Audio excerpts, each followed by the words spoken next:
మరియు ఈ కౌన్సిల్ ఉన్న సభ్యులకు అధికారులకు అందరికీ రంజాన్ మరియు ఉగాది శుభాకాంక్షలు. ఈ రోజుతో ఈ కౌన్సిల్ ఏర్పడి 5 ఏళ్ళు పూర్తి చేసుకోవడం జరుగుతూ ఉంది. ఈ 5 ఏళ్లలో ఈ కౌన్సిల్ ద్వారా ఎంతో నేర్చుకోవడం జరిగింది, తెలియనివి తెలుసుకోవడం జరిగింది, నేర్చుకోవడం జరిగింది. ఈ రకంగా నేను మొదటిసారిగా ఈ కౌన్సిల్కి రావడం జరిగింది. వచ్చిన తర్వాత కూడా ఈ కౌన్సిల్లో ఎట్లా ఉండాలి, కౌన్సిలర్ అంటే ఏంది, ఎలా అనేది మొత్తం నేర్చుకోవడం జరిగింది. ఈ కౌన్సిల్ ద్వారానే నేను కౌన్సిలర్గా పోటీ చేయడానికి సహకరించిన తెలుగుదేశం పార్టీకి, మా నాయకులు ఎన్ఎండి ఫరూక్ గారికి, భూమా బ్రహ్మానందరెడ్డి గారికి నా ప్రత్యేక ధన్యవాదాలు తెలుపుకుంటున్నా.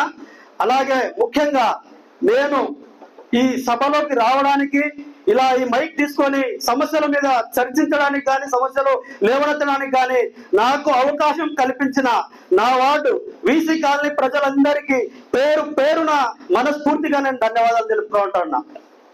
గతంలో తెలుగుదేశం పార్టీ ప్రతిపక్షంలో ఉన్నప్పుడు నేను పోటీ చేయడం జరిగింది.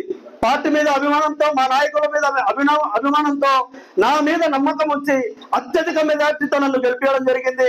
ఆ నమ్మకాన్ని నేను ఒమ్ము చేయకుండా వాటిలో సమస్యలు ఏదైనా ఉన్నా కూడా దాన్ని పరిష్కరించుకుంటూ, నీటి సమస్య కావచ్చు, డ్రైనేజ్ సమస్య కావచ్చు, వీధి దీపాలు కావచ్చు, శానిటేషన్ కావచ్చు, ఇలా ఏ సమస్య కూడా వార్డులో లేకుండా నా వంతు నేను కృషి చేసుకుంటూ ఉండడం జరిగింది.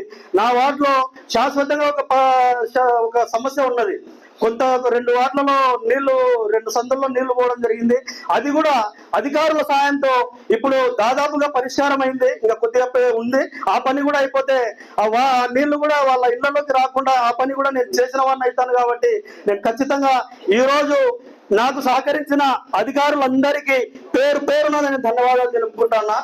ఈ రోజు ఈ కౌన్సిల్ ద్వారా ప్రజలకు నేను ప్రజా సమస్యలు లేవనెత్తడం జరిగింది.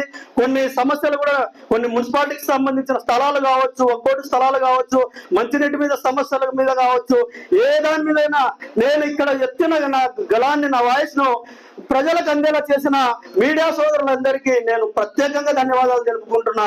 ఇలాగే ఈ నాతోటి సహచర కౌన్సిలర్లందరికీ ధన్యవాదాలు తెలుపుకుంటూ, ఈ అవకాశం ఇచ్చినందుకు, అధ్యక్ష స్థానంలో కూర్చున్న మీకు ప్రత్యేకంగా ధన్యవాదాలు తెలుపుకుంటూ సెలవు తీసుకుంటాను.